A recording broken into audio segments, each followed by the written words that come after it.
پیارے دوستو، یہ شہر یروشلم کا کوئی ویران اور خاموش علاقہ تھا جہاں ہزاروں مردوں کی ہڈیاں دور پہاڑ کے درمیان بکھری ہوئی تھیں، اور ایک بزرگ پہاڑ کے ایک اونچی چٹان پر کھڑے ہو کر اللہ تعالیٰ کی بارگاہ میں ہاتھ اٹھائے دعا میں مصروف تھے۔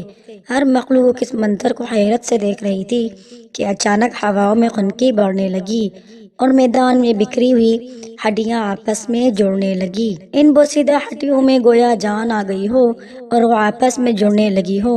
موت کی خوفناک وادی میں آخر کیا ہوا جو قوم بنی اسرائیل کے لیے عبرت کا نشان بن گیا، اور وہ بزرگ کون تھے جن کی دعا سے یہ معجزہ پیش آیا؟ آج کی اس ویڈیو میں ہم آپ کے ساتھ حضرت حزقیل علیہ السلام اور موت کی اس قرآنی واقعے کے بارے میں تفصیل سے بتائیں گے۔ پیارے دوستو، حضرت حزقیل علیہ السلام ایک نیک، صابر اور برگزیدہ پیغمبر حضرت، اور بعض علماء نے قرآن مجید میں موجودہ نام ذوالکفل کو حضرت حزقیل علیہ السلام کا دوسرا نام قرار دیا ہے۔ حضرت حزقیل علیہ السلام کا دور 622 قبل مسیح کا ہے، اور روایتوں سے پتہ چلتا ہے کہ آپ علیہ السلام ابھی بچے تھے کہ آپ کے والد کا انتقال ہو گیا۔ جب آپ کی بات کا زمانہ قریب آیا تو آپ کی والدہ بہت ضعیف اور بوڑھی ہو چکی تھی، اس لیے بنی اسرائیل کے لوگ آپ کو ابن الوجود یعنی بڑھیا کا بیٹا کہہ کر پکارتے تھے۔ حضرت علیہ السلام حضرت موسیٰ علیہ السلام کے تیسرے خلیفہ تھے جو کہ منصب نبوت کے سرفراز کیے گئے تھے۔ حضرت موسیٰ علیہ السلام کی وفات کے بعد آپ کے خلیفہ اول حضرت یوشع بن نون تھے، اور ان کے بعد حضرت طالب بن یوبانہ نے بنی اسرائیل کی امامت سنبھالی۔ پھر ان کے حضرت موسیٰ علیہ السلام کی جانشین مقرر ہوئے۔ دوستو، حضرت موسیٰ علیہ السلام کے جانشین مقرر ہوئے۔ دوستو، حضرت موسیٰ علیہ السلام سے عیسیٰ علیہ السلام تک اس طویل عرصے میں اللہ تعالیٰ نے بنی اسرائیل میں بہت سے پیغمبروں کو مبعوث فرمایا جن کی درست تعداد کا علم صرف اللہ تعالیٰ کو ہی ہے، اور ان میں سے چند پیغمبروں کا ذکر قرآن مجید میں آیا ہے۔ بعض انبیاء کرام کا ذکر تفصیل سے اور کچھ کا ذکر مختصر کیا گیا ہے۔ حضرت یوشع علیہ السلام اور حضرت حزقیل علیہ السلام کا نام قرآن کریم میں موجود نہیں ہے، البتہ بعض واقعات کے ضمن میں نبیوں کا ذکر احادیث اور اقوال میں ملتا ہے۔ حضرت حزقیل علیہ السلام جب نبوت کے عہدے پر فائز ہوئے تو بنی اسرائیل میں سرکشی اور نافرمانی عام تھی۔ جھوٹ، منافقت، رشوت خوری، حسد، کینہ اور معاشرے میں طرح طرح کی برائیاں عام تھی۔ لوگ بھی بدکاری میں فخر محسوس کرتے تھے۔ لوگ مظلوموں پر ظلم کر کے خوشی محسوس کرتے تھے، اور باپ دادا کی رسم و رواج کو مذہب بنا دیا گیا تھا۔ قوم اتنے فرقوں میں تقسیم ہو چکی تھی ان کا گننا بھی ممکن نہیں تھا۔ اس بدترین معاشرے میں حضرت حزقیل علیہ السلام نے توحید کا پرچم بلند کیا اور انہیں اپنی قوم کے لوگوں کو سچائی اور لوگوں کو صراط مستقیم پر چلنے کے بارے میں تلقین کی، لیکن آپ کی نصیحت کا اور آپ کی تبلیغ کا ان لوگوں پر کوئی اثر نہ ہوا، اور وہ لوگ اپنی سرکشی پر قائم رہے۔ تو آپ نے بنی اسرائیل پر آنے والے عذاب اور تباہی سے انہیں آگاہ کیا۔ بائبل میں آپ سے منسوب صحیفہ موجود ہے جو بائبل کی آخری کتاب ہے۔ صحیفہ اسکیل میں آپ کی پیشن گوئی تفصیل سے موجود ہے۔ سن 550 قبل مسیح میں بائبل کے مخوف نصر نے بیت المقدس پر حملہ کر دیا، لہٰذا یہودی خوف زدہ ہو کر قلعہ بند ہو گئے۔ حضرت حزقیل علیہ السلام کا خیال تھا کہ بنی اسرائیل کی تباہی ان کے لیے بطور سزا ہے جو خدا کی طرف سے دی گئی ہے۔ آپ نے اپنی قوم کو توبہ کرنے کو کہا اور کہا کہ اپنی ساری بدکاریوں سے باز آ جاؤ اور سارے برے کام جنہیں کر کے تم لوگ گناہ کرتے ہو ان کو خود سے جدا کر دو، اپنے لیے ایک نیا دل اور ایک نئی روح پیدا کرو۔ دوستو، مہینوں تک یہ محاصرہ جاری رہا اور آخرکار مجبور ہو کر ایک رات لوگ شہر سے باہر بھاگ گئے۔ بھوک نصر کے فوجیوں نے ان کو تعاقب کر کے ان کو ہلاک کر ڈالا۔ پورا یروشلم خواب کا خون سے لت پت ہو گیا، اور ایک ایسا واقعہ پیش آیا جس سے بنی اسرائیل حیرت زدہ ہو گئے، اور یہ واقعہ نشان عبرت بن گیا۔ دراصل واقعہ کچھ یوں کہ حضرت حزقیل علیہ السلام نے بنی اسرائیل کے بچے ہوئے لوگوں سے کہا کہ تم سب کے سب تیار ہو جاؤ، ہم مشرکین سے جنگ کرنے جائیں گے۔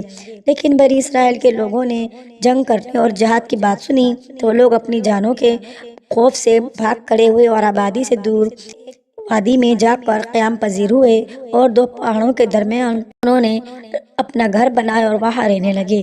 اللہ تعالیٰ کو ان لوگوں کی حرکت بہت ہی ناپسند آئی، چنانچہ اللہ تعالیٰ نے ایک عذاب کے فرشتے کو اس جنگل میں بھیجا، جس نے ایک پہاڑ کی آڑ میں چھپ کر ایک زوردار چیخ ماری اور بلند آواز سے یہ کہا کہ تم سب لوگ مر جاؤ۔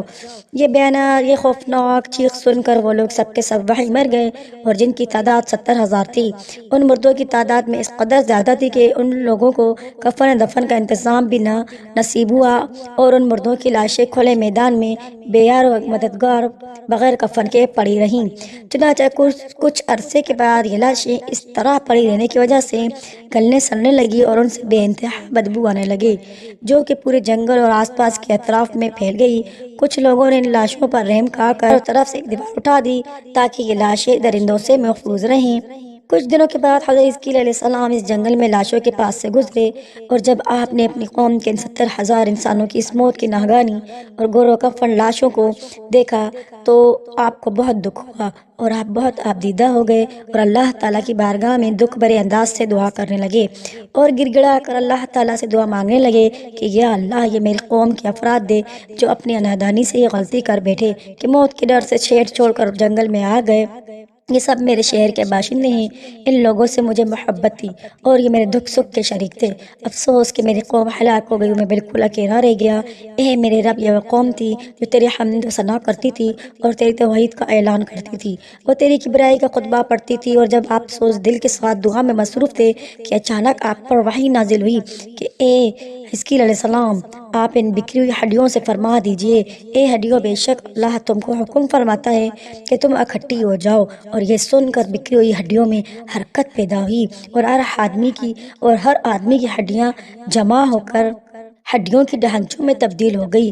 پھر یہ وحی آئی کہ آپ فرما دیجئے کہ اے ہڈیوں، تم اللہ کا یہ حکم ہے کہ تم گوشت پہن لو۔ یہ کلام سنتے ہی فوراً ہڈیوں کی ڈھانچوں پر گوشت کو چڑھا دیا گیا۔ پھر تیسری بار یہ وحی نازل ہوئی، اب یہ کہہ دیجئے کہ اے مردو، اللہ تعالیٰ کے حکم سے تم سب اٹھ کھڑے ہو جاؤ۔ چنانچہ آپ کی زبان سے جیسے یہ کلمات جاری ہوئے، 70,000 لاشیں یکدم کھڑی ہوئیں اور تمام لوگ پھر سے زندہ ہو گئے۔ پھر یہ لوگ جنگل سے نکل کر اپنے شہر میں آ کر دوبارہ رہنے لگے اور اپنی عمر کی مدت تک پھر زندہ رہے، لیکن ان لوگوں پر اس موت کا اتنا نشان بن گیا کہ ان کی اولاد کے جسموں سے سڑی ہوئی لاشوں کی بدبو برابر آتی رہی۔ چنانچہ یہ اثرات آج تک ان یہودیوں میں پائے جاتے ہیں جو ان لوگوں کی نسل سے ہیں۔ تو پیارے دوستو، حضرت حزقیل علیہ السلام اور موت کے اس واقعے سے ہمیں یہ سبق ملتا ہے کہ موت سے فرار کسی صورت ممکن نہیں ہے۔ موت کا ایک وقت معین ہے جس میں لمحوں کی بھی کمی یا زیادتی کی گنجائش نہیں، جیسا کہ اللہ تعالیٰ نے فرمایا کہ ہر جاندار کو موت کا ذائقہ چکھنا ہے۔ تو ناظرین، یہ تھی حضرت حزقیل علیہ السلام اور ان کی قوم کا واقعہ، جس کی حضرت حزقیل علیہ السلام کی دعا سے ان کی قوم واپس سے دوبارہ زندہ ہوئی اور واپس سے اپنی ایک عمر مدت تک زندہ رہے۔ میں امید کرتی ہوں آپ لوگوں کو یہ میری ویڈیو اور یہ واقعہ اچھا لگا ہوگا، تو آپ لوگ میرے چینل لائف اینڈ اسلام کو لائک، سبسکرائب اور شیئر لازمی کیجیے گا۔